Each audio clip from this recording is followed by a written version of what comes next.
بسم الله الرحمن الرحيم الحمد لله رب العالمين الصلاة والسلام على أشرف الأنبياء والمرسلين نبينا محمد وعلى آله وصحبه أجمعين إن شاء الله درساتنا درس الحروف العربية يا عربية فيداتوችን ስለማወቅ የጀመርነው درساتنا በአላህ ፍቃድ ዛሬም እንቀጥላለን ባለፈው ካቆምንበት በመጀመሪያ ደረጃ እንግዲህ የአረብኛ ፊደላቶችን ስለመለየት እሱን ጨርሰናል። በሰባት ክፍል አድርገን ጨርሰናል በአላህ ፍቃድ።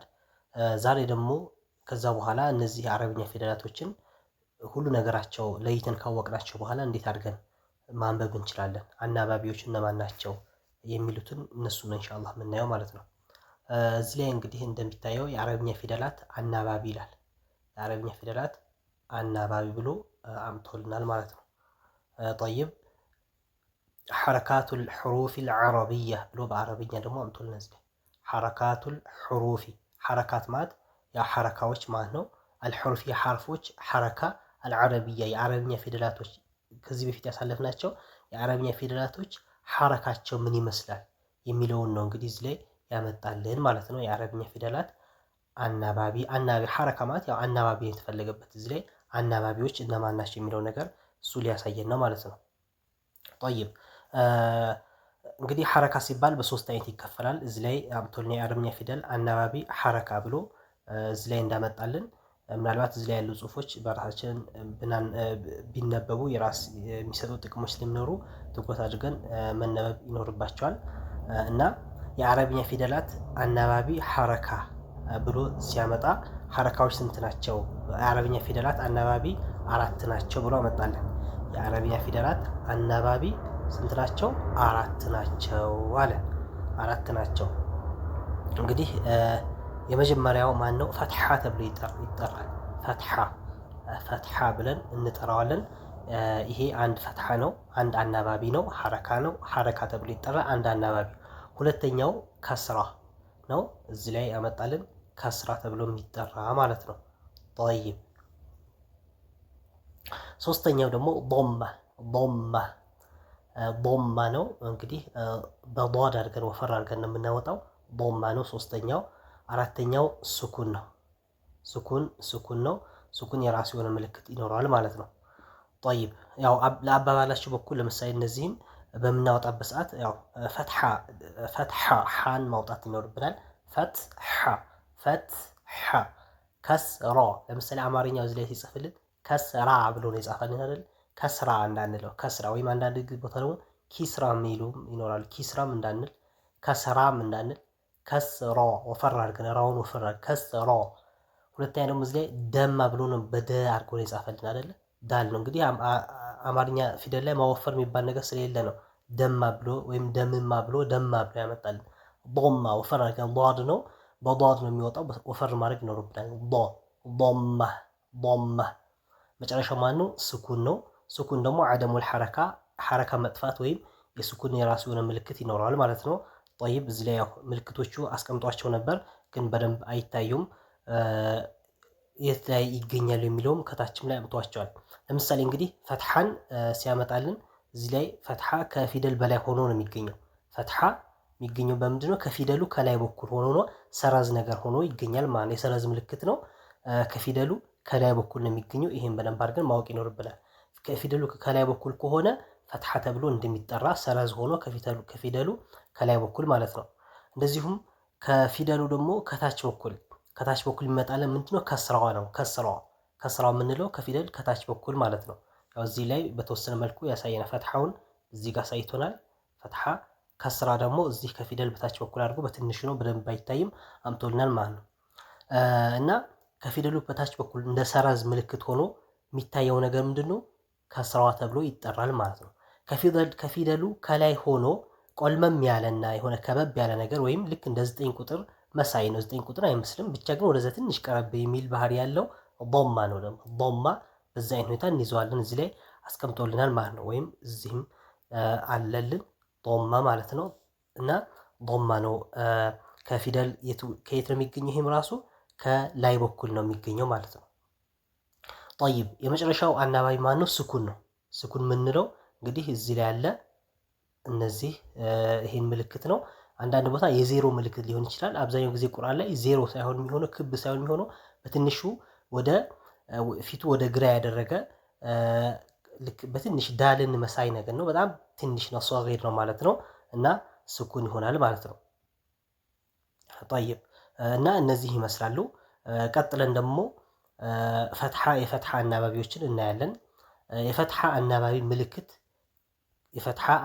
ምልክት ከአረብኛ ፊደላት ጋር ሲመጣ ብሎ እዚህ ላይ አምጥቶልናል።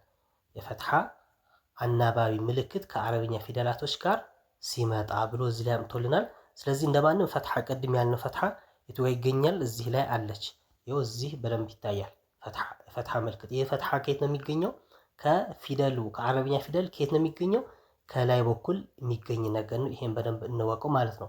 እና ፈትሐን የሚሰጥልን ፈትሐ ይሄን ምልክት ይሄ ሰረዝ ከላይ በኩል የሚገኘው ሰረዝ ከመጣልን ምንድን ነው የሚሆነው? ፊደሉ እንደ አማርኛ ለምሳሌ የመጀመሪያ ፊደል ነው የሚሆነው። ለምሳሌ አማርኛ ላይ ምን አለ? በተፈቀለሸ ነ ምንላቸው ሁሉ የመጀመሪያ ፊደላቶች ናቸው። ስለዚህ ፈትሐም የሚሰጠን ምንድነው? የመጀመሪያ ፊደል ይሰጠናል ማለት ነው። ጠይብ እዚህ ላይም ያው ምሳሌ አድርጎ እዚህ ላይም የተወሰነ ጽሁፎች አሉልን። እነዚህም ጽሁፎችን በራሳችን ማየት ይኖርብናል። እዚህ ላይ ያመጣቸው ጽሁፎች ማለት ነው። ጠይብ እነዚህን እናነባቸውና ከዛ ቀጥታ ወደ ሌሎቹ እንሄዳለን። እዚህ ላይ ያመጣልን ለምሳሌ ሀምዝን አምጥቶልናል። ሀምዝ ከላይ ምን አድርጎበታል? የፈትሐ ምልክት አድርጎበታል ማለት ነው። ከላይ የፈትሐ ምልክት አለ። ስለዚህ ምንድነው ብለን የምናነበው? የፈትሐ ምልክት ከላይ ካለ ምንድን የሚሆነው? አ ነው የሚሆነው። አ ብለን የምናነበው ማለት ነው። ስለዚህ እዚህ ላይ ራሱ አማርኛ አ ብሎ በእንግሊዝኛ ደግሞ ኤ ጽፎልናል። እንደማንም ስናነበው ምንድነው? አ ነው የምንለው። ቀጥለን ደግሞ ማን አለ እዚህ ጋር? ባ አለ። ከባም ከላይ በኩል ምን አስቀምጦበታል? የፈትሐ ምልክት አስቀምጦበታል። ታም አለ። ታም እንደዚሁም ምን አስቀምጦበታል? ከላይ የፈትሐ ምልክት። እነዚህ ሁላ ከላይ ያሉት ምንድናቸው? ፈትሐዎች ናቸው ማለት ነው። ፈትሐ ብለን በደንብ አድርገን እንያዛቸው። የፈትሐ ምልክት ይሆናሉ ማለት ነው። እዚህ ላይ ያሉት ሁሉንም አጠቃላይ እዚህ ላይ ያመጣልን ሁሉም የፈትሐ ምልክቶች ናቸው። ከፊደል በላይ በኩል ሆኖ የመጡት ማለት ነው። ጠይብ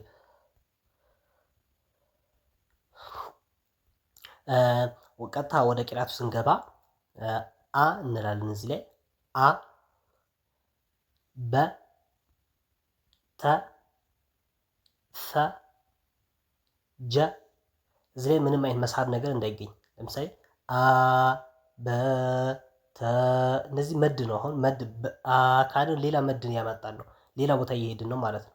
ስለዚህ ይሄኛው ትኩረት እናድርግ። በቃ ፊደሉ ብቻ ፈትሐውን ብቻ መቅራት ነው የሚያስፈልገው። አ በ ተ ፈ ጀ ሐ ደ እንደዚህ እንዳንል የሚል ድምፅ የሆነ ያልሆነ ድምፅ እንዳናመጣ ፊደሉ ብቻ ነካ አድርገን ብቻ ነው የምንቀራው እንጂ እንደዚህ አይነት የመጎተት ባህሪ እንዳይለምድብን። አንዳንዴ ልምድ ብቻ ሆኖ ብዙ ተማሪዎች ይቸገራሉ ማለት ነው። ጠይብ አ በ ተ ፈ ጀ ሐ ኸ ደ ዘ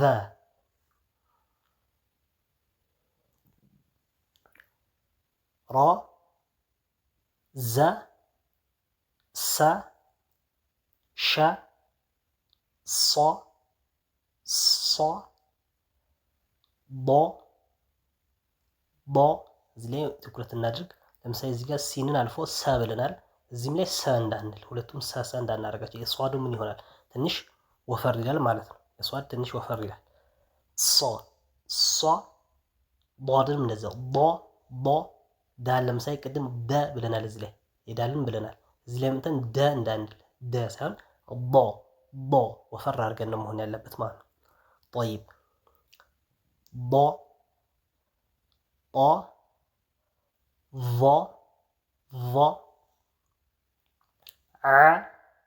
አይን ላይ እንደዚህም ትኩረት እናድርግ። አይን ብዙ ጊዜ እየወጣልን ብዙ ተማሪዎች ላይ እየተቸገራችሁ ትታያላችሁ። አይን ትኩረት አድርጉ። غ ፈ ቃ ከ ለ መ ነ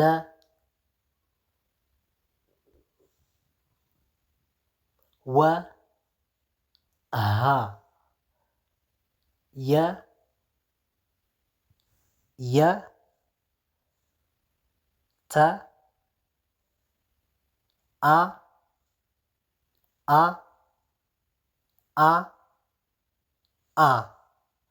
እነዚህን ሁሉ ያው ተመሳሳይ ናቸው። ባይሆን ግን የሀምዝ መቀመጫዎች ብዙ ናቸው። እንግዲህ ሀምዝ ዋው ላይ ሆኖ ይቀመጣል። ሀምዝ ያ ላይ ሆኖ ይቀመጣል። ሀምዝ ለብቻው እንደዚህ ሊመጣ ይችላል። እዚህ ላይ ደግሞ ማናት? ያ ናት። ያ ቁርአን ላይ ብዙ ጊዜ እንደዚህ አይነት ቅርጽ ኖራት ትመጣለች። እቺንም ትኩረት እናደርግበት ማለት ነው። እዚህ ላይ ያለችዋን ያ እንወቃት በደንብ አድርገን ማለት ነው።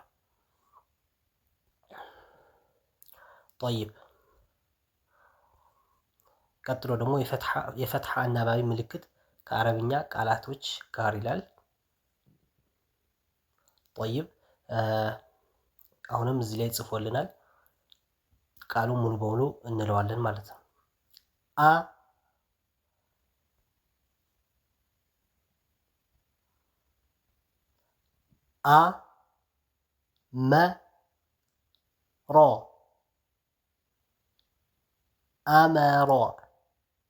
አመሮ ባይሆን በትክክል መጀመሪያ ማለት አለብን። አመሮ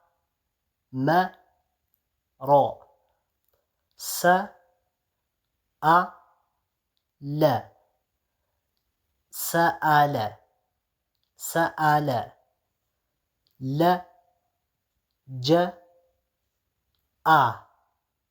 ለጀአ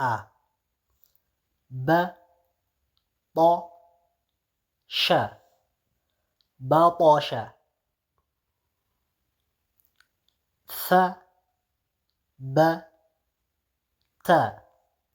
ثبت ثرد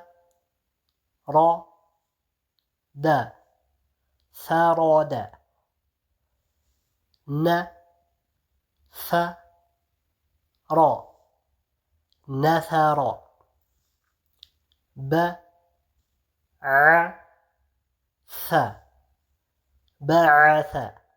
بعث طيب ይሄን ይመስላል እንግዲህ የመጀመሪያውን እንግዲህ ወደ 8ኛ እና 9ኛ ክፍል ማለት ነው። طيب 10ኛ ክፍልን በዚሁ ቀጥለን እንይና ኢንሻአላህ እዚህ ላይ እንትን እንላለን። 10ኛውንም እንጨምር ምናልባት ብዙም የሚጠራ ነገር ስላልሆነ እንጨርሰው በዚሁ። ምን ይላል እዚህ ላይ ደግሞ በፈትሐ አናባቢ ብቻ የተጻፉ የአረብኛ ቃላቶች መለየት።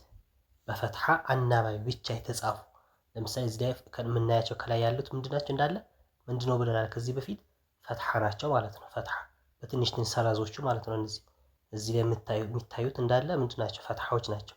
ስለዚህ እነዚህን በአሁኑ መልኩ እያለን ቀስ በቀስ እያንዳንዱ ፊደል ቃላቶች እንደዚህ ስንላቸው በዚሁ ምን እንለምዳለን? ማንበብ የሚባለው ነገር እየለመድን እንሄዳለን ማለት ነው። ጠይብ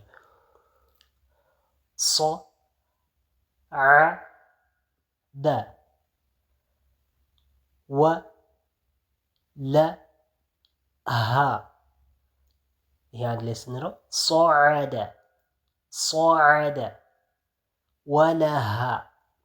ወለሃ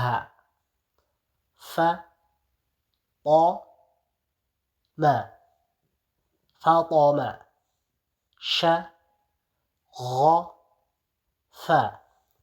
ሸገፈ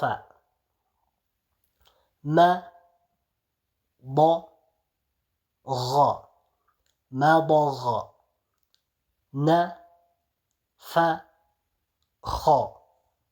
ነፈኸ ሸፈዐ